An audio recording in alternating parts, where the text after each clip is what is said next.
네, 유승민 작가 모셨습니다. 어서 오세요. 안녕하세요. 자, 오늘 어떤 내용일까요? 네, 명문고라고 불리는 한 여자 고등학교 2학년 교실에서 나오는 이야기입니다. 예, 같은 학급인 중국인 학생을 대상으로 혐오 발언을 아무렇지 않게 그렇게 건네는 분위기라고 하는데요. 이 교사 이야기를 우선 들어보겠습니다. 저는 착장 죽장이라는 표현을 아이들 덕분에 배웠어요. 이 착한 는 죽은 다라는 뜻이래요. 그러니까 착한 중국인은 세상에 없다. 왜냐면 그게 다 죽어버렸기 때문이다. 자기네 나라로 가버렸으면 좋겠다. 뭐 이런 말을 약간 거리를 두고 들을 수 있는 데서 얘기를 해요. 그리고 학폭위에 올라가면 그 얘기를 꼭 해요. 걔가 들을 줄 몰랐어요. 걔가 중국인인 거 사실이잖아요. 뒤에서 라고 하고 걔한테 그렇게 말하는 게 이게 죄냐. 아, 여기서 착장, 죽장할 때 짱이 이제 중국인을 비하하는 짱 X 그 표현인 겁니까? 예, 그렇습니다. 이 착장, 죽장이라는 게 온라인에서 거의 2018년 정도부터 떠돌던 표현인데요. 이게 교실에서 아무렇지도 않게 이제는 중국인 학생 앞에서 쓴다고요? 네, 쓰이고 있다는 겁니다. 그래요? 또 이걸 또 당사자를 괴롭히는 도구로 아예 삼아서 학교폭력위원회까지 열리는 경우는 사실 그동안 없었다고 하는데 우연히도 지난해를 기점으로 이런 사례들이 학교 내에서 쏟아지고 있다고 합니다. 그러니까 혐중 정서가 점점 증폭이 되고 거리에서 욕설이나 혐오 발언이 쏟아지는데 아무런 제재 없이 방치를 한 결과 이렇게 학교에서 교실 안에서도 이제 벌어지고 있는 거죠. 그럼 학생들은 이게 혐오 표현이라는 걸 알고 쓰는 겁니까? 모르고 쓰는 겁니까?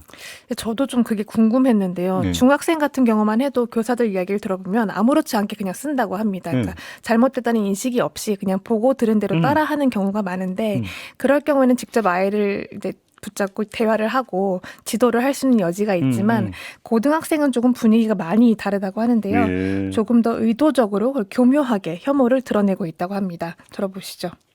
정말 수행평가를 하기만 하면 아이들이 귀신같이 다문화 사회로 나아가야 된다. 다양한 문화를 이해해야 한다.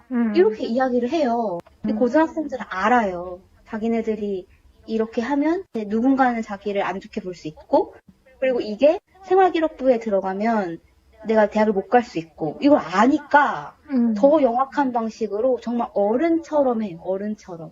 그럼 알고 한다는 얘기잖아요. 이 얘기. 알고 한다는 얘기죠. 그러니까 이 피해를 받은 학생 같은 경우에는 수학여행을 갈 때 본인의 여권이 중국인 여권이다. 어머니도 중국인이다. 나는 중국어를 잘하고 싶다라는 얘기를 정말 거리낌 없이 꺼낼 정도로 정체성에 대한 어떤 드러내는 거를 좀 스스럼 없이 이제 꺼냈던 학생인데 이 교실 분위기가 달라지면서 점점 학생도 위축이 될 수밖에 없고 또 그 모습을 본 교내 다른 중국 국적인 학생들도 점점 본인의 정체성을 숨기기 시작하는 그런 분위기라고 합니다. 그러면 이게 학폭위까지 간 거예요, 그러면? 네, 결과적으로 학교폭력위원회가 열렸는데요.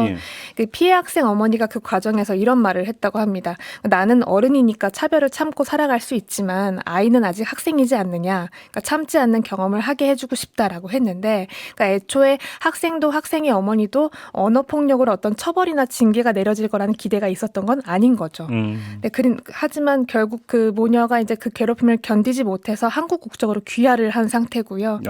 입시에서 받을 수 있는 모든 다문화 가정의 혜택도 다 포기를 한 상태입니다. 네, 그럼에도 불구하고 괴롭힘이 이어졌고 학폭위의 결과는 그냥 가해 학생의 사과 한마디로 그냥 끝나는 상황이었다고 합니다. 이 교사 이야기를 한 번 더 들어보시죠. 친구가 했던 말 중에 마음에 콱 박혔던 게 그거였어요. 사회에 나가서 내가 이런 말을 들으면 사회나 직장에서는 학폭위가 없지 않냐. 이런 걸 열 수조차 없지 않냐. 그거 알고 있다고 자기도. 근데 지금 자기가 학교에 있으니까 한번 해보고 싶다. 어차피 사회에 나가면 아무도 관심 가져주지 않을 거 너무 잘 아니까 그냥 한번 학교에서 고함 질러보고 싶다. 이런 말을 애가 하는 거예요. 그렇네요. 사회 나가면 학폭위가 없죠. 네, 없죠. 지켜줄 수 있는 어떤 장치도 없죠. 아무튼 근데 학폭위 열려서 그냥 사과 하는 걸로 그냥 끝냈다? 끝났습니다. 더군다나 이 학폭위가 열리는 과정에서 학교 내에서 이 교사가 들어야 했던 말이 왜 이런 걸로 학폭위를 여느냐. 담임으로서 좀 무능력하다라는 비난을 들었다고 합니다. 오히려? 네. 그러니까 거리에서 이렇게 표현의 자유라는 명분으로 혐오 발언이 난무해도 이거에 대한 제재가 아무렇지 않게 그러니까 없는 상황이고요. 사실 그 오늘 광화문에서 열리는 그 자유대학 주최 반중 집회 같은 경우도 이 차이나 아웃 같은 혐오 구호를 하지 말아라라고 경찰이 제동을 걸었는데 예. 여기에 대해서 주최 측이 또다시 이제 가처분 신청을 냈고 법원이 또 이를 인용하는 일이 있었습니다. 받아줬잖아요, 법원이. 네, 다만 그 통고를 집행하기 48시간 전에 해야 한다라는 근거가 있긴 했는데 이걸 또 혐오고를 해도 된다, 허용을 한다라고 잘못된 해석이 있어서는 안 되겠죠. 그러니까 며칠 전에 또 대림동에서 그 반중 혐오 시위 하려고 하니까 학교 선생님들이 이제 나서가지고 뭐 막고 막 이러는 어떤 장면이 있었잖아요. 그러니까 이제 그게 학교 현장에서 교실에서 얼마나 심각한지를 아니까 선생님이 더 이상 이거 방치하면 안 된다 이렇게 좀 느껴서 결국은 그렇게 한 거 아니겠어요? 예, 심각성을 보여주는 또 하나의 어떤 사례가 그런 것 같습니다. 맞습니다. 알겠습니다. 유승민 작가였어요. 수고하셨습니다. 고맙습니다.